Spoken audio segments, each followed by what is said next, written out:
Hello everyone, I am सुगम। Welcome back. तो कैसे हो आप सब? आई होप आप सब अच्छे होंगे। स्वागत है आप सभी का आपके अपने एसपी स्टडी यूट्यूब चैनल पर। तो गाइस, आज हम आपके लिए इस वीडियो में कुछ ऐसे सेंटेंसेस लेकर आए हैं जिनको आप रोज़ाना बोलते हो।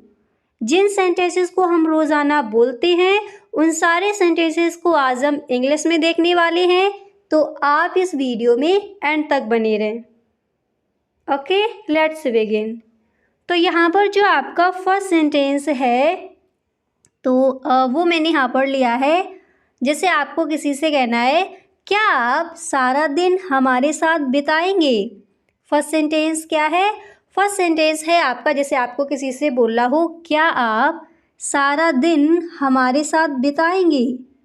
अगर इस तरह से आपको किसी से कहना है तो आप इस सेंटेंस को इंग्लिश में बोलोगे, will you spend the whole day with us. Will you spend the whole day with us.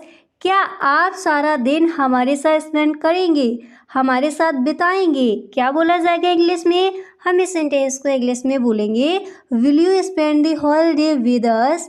क्या आप सारा दिन हमारे साथ बिताएंगे।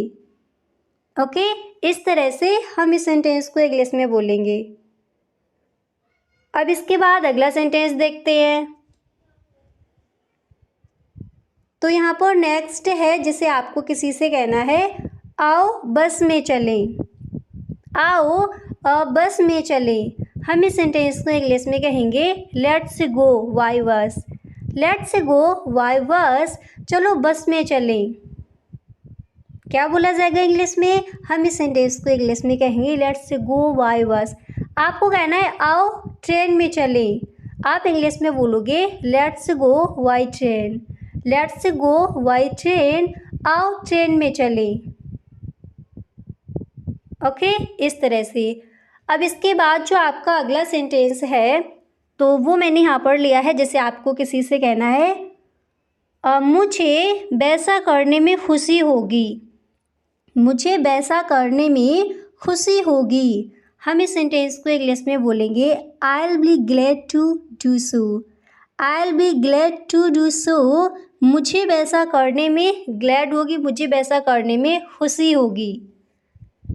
क्या बोला जाएगा इंग्लिश में? हम इस सेंटेंस को इंग्लिश में बोलेंगे, I will be glad to do so. I will be glad to do so. मुझे वैसा करने में खुशी होगी। ओके, इस तरह से हम इस सेंटेंस को इंग्लिश में बोलेंगे। और जब भी कहना हो, आओ बस में चलें, मेरे साथ बोलिए, हम इस सेंटेंस को इंग्लिश में बोलेंगे, लेट्स गो वाई बस।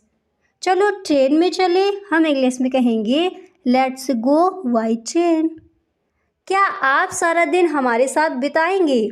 मेरे साथ बोलिए, हम इस सेंटेंस को इंग्लिश में कहेंगे, will you spend the whole day with us. क्या आप सारा दिन हमारे साथ स्पेंड करेंगे, हमारे साथ बिताएंगे। क्या बोला जाएगा इंग्लिश में? हम इस सेंटेंस को इंग्लिश में बोलेंगे, will you spend the whole day with us. क्या आप सारा दिन हमारे साथ स्पेंड करेंगे। ओके, इस तरह से।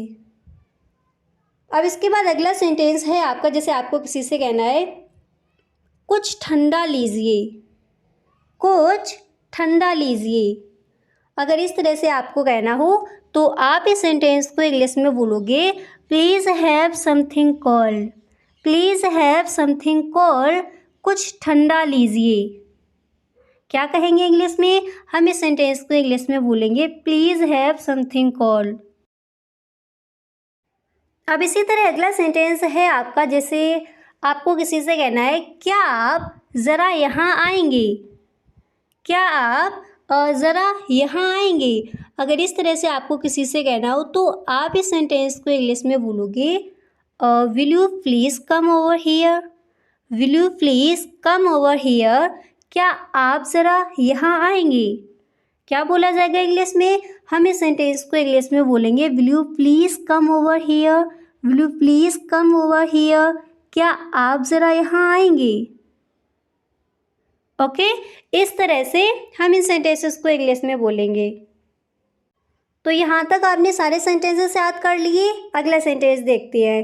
गाइस, हर सेंटेंस को आप मेरे साथ बोलते चलिए और जब तक ये वीडियो एंड हो हर सेंटेंस को आपको वीडियो में ही याद कर लेना है। ओके, इस तरह से आपको इस क्लास को देखना है। अब इसके बाद जो आपका अगला सेंटेंस है तो वो मैंने यहाँ पर लिया है, जैसे आपको किसी से कहना है हमें आपा नहीं होना चाहिए। इस तरह से अगर आपको बोला है हमें अपना आपा नहीं होना चाहिए, अगर इस तरह से कहना हो तो आप इस सेंटेंस को इंग्लिश में बोलोगे we shouldn't lose our temper. We shouldn't lose our temper, हमें आपा नहीं होना चाहिए। क्या बोला जाएगा इंग्लिश में? हम इस सेंटेंस को इंग्लिश में बोलेंगे we shouldn't lose our temper, हमें आपा नहीं होना चाहिए। ओके, इस तरह से हम इस सेंटेंस को इंग्लिश में बोलेंगे। अब इसके बाद अगला सेंटेंस है आपका, जिसे आपको किसी से कहना है ये बड़प्पन की बात नहीं है। ये बड़प्पन की बात नहीं है। इस तरह के सेंटेंसेस अक्सर हम बोलते हैं। तो जब भी कहना हो ये बड़प्पन की बात नहीं है, हम इस सेंटेंस को इंग्लिश में कहेंगे it is not a matter of kindness. It is not a matter of kindness, ये बड़प्पन की बात नहीं है। क्या बोला जाएगा इंग्लिश में? हम इस सेंटेंस को इंग्लिश में कहेंगे it is not a matter of kindness, ये बड़प्पन की बात नहीं है। ओके, इस तरह से हम इस सेंटेंस को इंग्लिश में बोलेंगे। अब इसके बाद जो आपका अगला सेंटेंस है तो वो मैंने यहाँ पर लिया है, जिसे आपको किसी से कहना है मुझे तो बल्कि खुशी होगी। इस तरह के सेंटेंसेस भी हम अक्सर बोलते हैं। तो जब भी कहना हो मुझे तो बल्कि खुशी होगी, हम इस सेंटेंस को इंग्लिश में बोलेंगे it will rather please me. It will rather please me, और मुझे तो बल्कि खुशी होगी, अक्सर इस तरह से हम बोलते हैं। तो हम इस सेंटेंस को इंग्लिश में कहेंगे इट विल रेदर प्लीज मी, ये बड़प्पन की बात नहीं है। आप इस सेंटेंस को इंग्लिश में बोलोगे it is not a matter of kindness, मुझे तो बल्कि खुशी होगी, हम इस सेंटेंस को इंग्लिश में बोलेंगे it will rather please me. Okay, इस तरह से हम इस सेंटेंसेस को इंग्लिश में कहेंगे। अब इसके बाद जो आपका अगला सेंटेंस है तो वो मैंने यहाँ पर लिया है, जैसे आपको किसी से कहना है बस 2 मिनट में मैं निकल गया होता। बस 2 मिनट में मैं निकल गया होता, अगर इस तरह से आपको कहना है तो हम इस सेंटेंस को इंग्लिश में बोलेंगे I would have left just in 2 minutes. I would have left just in 2 minutes, बस 2 मिनट में मैं निकल गया होता। क्या कहेंगे इंग्लिश में? हम इस सेंटेंस को इंग्लिश में बोलेंगे I would have left just in 2 minutes, बस 2 मिनट में मैं निकल गया होता। और जब भी कहना हो मुझे तो बल्कि खुशी होगी, हम इंग्लिश में कहेंगे इट विल रेदर प्लीज मी, ये बड़प्पन की बात नहीं है, हम इंग्लिश में कहेंगे it is not a matter of kindness. हमें आपा नहीं होना चाहिए, हम इंग्लिश में कहेंगे we shouldn't lose our temper. We shouldn't lose our temper, हमें आपा नहीं होना चाहिए। और जब भी कहना हो बस 2 मिनट में मैं निकल गया होता, क्या कहेंगे इंग्लिश में? हम इस सेंटेंस को इंग्लिश में बोलेंगे I would have left just in 2 minutes. Okay, इस तरह से हम इस सेंटेंस को इंग्लिश में कहेंगे। अब इसके बाद जो आपका अगला सेंटेंस है तो वो मैंने यहाँ पर लिया है, जैसे आपको किसी से कहना है मैं बिना तैयारी इंटरव्यू के लिए गया। मैं बिना तैयारी इंटरव्यू के लिए गया, अगर इस तरह से कहना हो तो आप इस सेंटेंस को इंग्लिश में बोलोगे I went for the interview of an. I went for the interview of an, मैं बिना तैयारी के इंटरव्यू के लिए गया। क्या बोला जाएगा इंग्लिश में? आप दोबारा से मेरे साथ बोलिए। हम इस सेंटेंस को इंग्लिश में कहेंगे I went for interview of an, मैं बिना तैयारी इंटरव्यू के लिए गया। ओके, इस तरह से हम इस सेंटेंस को इंग्लिश में बोलेंगे। अब इसके बाद जो आपका अगला सेंटेंस है तो वो मैंने यहाँ पर लिया है, और जैसे आपको कहना हो मैं जीवन के उतार चढ़ाव से अवगत हूँ। मैं जीवन के उतार चढ़ाव से अवगत हूँ।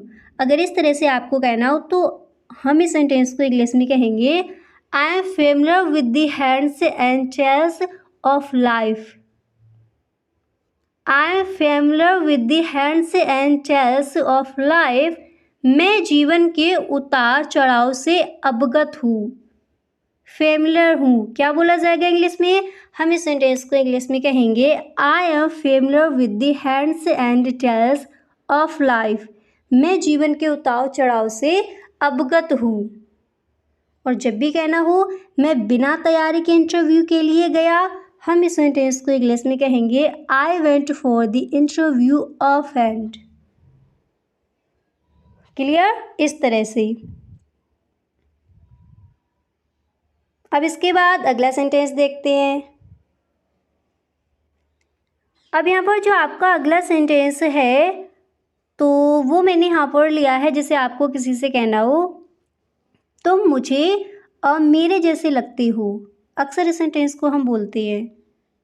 तो जब भी इस तरह से किसी से कहना हो तुम मुझे मेरे जैसे लगती हो, हम इस सेंटेंस को इंग्लिश में बोलेंगे you seem to me just like me. You seem to me just like me. तुम मुझे मेरे जैसे लगते हो।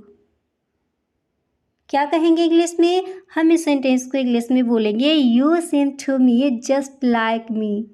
तुम मुझे मेरे जैसे लगते हो। ओके, इस तरह से हम इस सेंटेंस को इंग्लिश में बोलेंगे। अब इसके बाद जो आपका अगला सेंटेंस है तो वो मैंने यहाँ पर लिया है, जैसे आपको किसी से कहना है क्या तुम मुझ पर एक एहसान करोगे। क्या तुम मुझ पर एक एहसान करोगे। अगर इस तरह से आपको किसी से बोलना हो तो आप इस सेंटेंस को इंग्लिश में कहोगे will you do me a favour. Will you do me a favour. क्या तुम मुझ पर एक एहसान करोगे। क्या कहेंगे इंग्लिश में? हम इस सेंटेंस को इंग्लिश में बोलेंगे will you do me a favour. और इस तरह के सेंटेंसेस अक्सर हम बोलते हैं। तो जब भी आपको किसी से कहना हो क्या तुम मुझ पर एक एहसान करोगे, हम इस सेंटेंस को इंग्लिश में कहेंगे will you do me a favour. Will you do me a favour. क्या तुम मुझ पर एक एहसान करोगे। ओके, इस तरह से हम इस सेंटेंस को इंग्लिश में बोलेंगे। अब इसके बाद जो आपका अगला सेंटेंस है तो वो मैंने यहाँ पर लिया है, जैसे आपको किसी से कहना हो मैंने उसके साथ क्या गलत किया है। मैंने उसके साथ क्या गलत किया है। इस तरह के सेंटेंसेस अक्सर हम अपने फ्रेंड्स के साथ बोलते हैं। तो जब भी कहना हो मैंने उसके साथ क्या गलत किया है, हम इस सेंटेंस को इंग्लिश में कहेंगे what wrong have I done to him.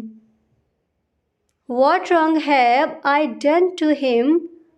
मैंने उसके साथ क्या गलत किया है। क्या कहेंगे इंग्लिश में? हम इस सेंटेंस को इंग्लिश में बोलेंगे what wrong have I done to him. क्या तुम मुझ पर एक एहसान करोगे। क्या बोला जाएगा इंग्लिश में? हम इस सेंटेंस को इंग्लिश में कहेंगे will you do me a favour. मैंने उसके साथ क्या गलत किया है। क्या बोला जाएगा इंग्लिश में? हम इस सेंटेंस को इंग्लिश में कहेंगे what wrong have I done to him. अब इसके बाद जो अगला सेंटेंस है आपका तो वो मैंने यहाँ पर लिया है, जैसे आपको किसी से कहना है हमारे बीच बातचीत नहीं है। हमारे बीच बातचीत नहीं है। तो हम इस सेंटेंस को इंग्लिश में बोलेंगे we don't talk to each other. We don't talk to each other. हमारे बीच बातचीत नहीं है। और इसको आप इस तरह से भी बोल सकती हो we are not in speaking terms. हमारे बीच बातचीत नहीं है। और इसी सेंटेंस को हम इस तरह से भी बोल सकते हैं we don't talk to each other. अच्छे से याद हो गया। तो जब भी आपको कहना हो हमारे बीच बातचीत नहीं है, हम इस सेंटेंस को इंग्लिश में कहेंगे we don't talk to each other. मैंने उसके साथ क्या गलत किया है, what wrong have I done to him, क्या तुम मुझ पर एक एहसान करोगे। हम इस सेंटेंस को इंग्लिश में बोलेंगे will you do me a favour. Clear, इस तरह से। अब इसके बाद नेक्स्ट है आपका, जैसे आपको किसी से कहना है हम एक दूसरे के यहाँ आते जाते नहीं, हम एक दूसरे के यहाँ आते जाते नहीं हैं। इस तरह से अगर आपको कहना हो तो हम इस सेंटेंस को इंग्लिश में बोलेंगे we are not in visiting terms. हम एक दूसरे के यहाँ आते जाते नहीं हैं, क्या बोला जाएगा इंग्लिश में। हम इस सेंटेंस को इंग्लिश में कहेंगे we are not in visiting terms. We are not in visiting terms, हम एक दूसरे के यहाँ आते जाते नहीं हैं। और जब भी आपको कहना हो हमारे बीच बातचीत नहीं है, हम इस सेंटेंस को इंग्लिश में बोल सकते हैं we are not in speaking terms. नहीं तो आप बोल सकते हो we don't talk to each other, हमारे बीच बातचीत नहीं है, हम एक दूसरे के यहाँ आते जाते नहीं। हम इस सेंटेंस को इंग्लिश में कहेंगे we are not in visiting terms. अब इसके बाद अगला सेंटेंस है आपका, जैसे आपको किसी से ये कहना हो वहाँ जाना ठीक नहीं है, वहाँ जाना ठीक नहीं है। हम इस सेंटेंस को इंग्लिश में कहेंगे it is not worth while going there. It is not worth while going there, वहाँ जाना ठीक नहीं है। क्या बोला जाएगा इंग्लिश में। हम इस सेंटेंस को इंग्लिश में कहेंगे it is not worth while going there, वहाँ जाना ठीक नहीं है। ओके, इस तरह से हम इन सेंटेंसेस को इंग्लिश में बोलेंगे। अब इसके बाद अगला सेंटेंस देखते हैं। अब इसके बाद जो आपका अगला सेंटेंस है तो वो मैंने यहाँ पढ़ लिया है, जैसे आपको कहना हो सच कहूँ तो मैं बहुत खुश हूँ। सच कहूँ तो मैं बहुत खुश हूँ। इस तरह के सेंटेंसेस भी अक्सर हम अपने कॉलेज में बोलते हैं फ्रेंड्स के साथ। तो जब भी आपको कहीं पर भी इस तरह से कहना हो सच कहूँ तो मैं बहुत खुश हूँ, हम इस सेंटेंस को इंग्लिश में बोलेंगे to be honest I am very happy. To be honest I am very happy, सच कहूँ तो मैं बहुत खुश हूँ। क्या बोला जाएगा इंग्लिश में। हम इस सेंटेंस को इंग्लिश में कहेंगे to be honest I am very happy. To be honest I am very happy, सच कहूँ तो मैं बहुत खुश हूँ। ओके, इस तरह से हम इस सेंटेंस को इंग्लिश में बोलेंगे। अब इसके बाद अगला सेंटेंस देखते हैं। अब यहाँ पर जो आपका अगला सेंटेंस है तो वो मैंने यहाँ पर लिया है, जैसे आपको किसी से कहना हो वो जिंदगी और मौत के बीच जूझ रहा है। वो जिंदगी और मौत के बीच जूझ रहा है। अगर इस तरह से आपको किसी से कहना हो तो आप इस सेंटेंस को इंग्लिश में बोलोगे he is hovering between life and death. He is hovering between life and death, वो जिंदगी और मौत के बीच जूझ रहा है। क्या बोला जाएगा इंग्लिश में। हम इस सेंटेंस को इंग्लिश में कहेंगे he is hovering between life and death. और जब भी कहना हो सच कहूँ तो मैं आज बहुत खुश हूँ, हम इस सेंटेंस को इंग्लिश में बोलेंगे to be honest I am very happy. Okay, इस तरह से हम इन सेंटेंसेस को इंग्लिश में कहेंगे। अब इसके बाद अगला सेंटेंस है आपका, जैसे आपको किसी से कहना हो वो बेहोश हो गया। वो बेहोश हो गया, तो हम इस सेंटेंस को इंग्लिश में कहेंगे he has become unconscious. He has become unconscious, वो बेहोश हो गया। अब इसी तरह नेक्स्ट है आपका, जैसे आपको किसी से ये कहना हो तुम्हारी शादी करीब आ रही है। तुम्हारी शादी करीब आ रही है। अगर इस तरह से आपको किसी से कहना हो तो आप इस सेंटेंस को इंग्लिश में बोलोगे your marriage is drawing near. Your marriage is drawing near, तुम्हारी शादी नियर आ रही है। करीब आ रही है। क्या बोला जाएगा इंग्लिश में? हम इस सेंटेंस को इंग्लिश में बोलेंगे your marriage is drawing near. Okay, इस तरह से हम इन सेंटेंसेस को इंग्लिश में कहेंगे। तो गाइस आज हमने देखे कुछ डेली यूज सेंटेंसेस। तो गाइस आज के लिए बस इतना ही। हम मिलते हैं नेक्स्ट वीडियो में। अगर आपको सच में वीडियो पसंद आया है तो आप इस वीडियो को एक लाइक ज़रूर कर दें, और यदि आप चैनल पर पहली बार आए हो तो इस चैनल को सब्सक्राइब कर लेना, बेल आइकन को भी प्रेस कर देना ताकि वीडियो की जो भी नोटिफिकेशन हो वो सबसे पहले आपके पास पहुँचे। Okay, thank you so much.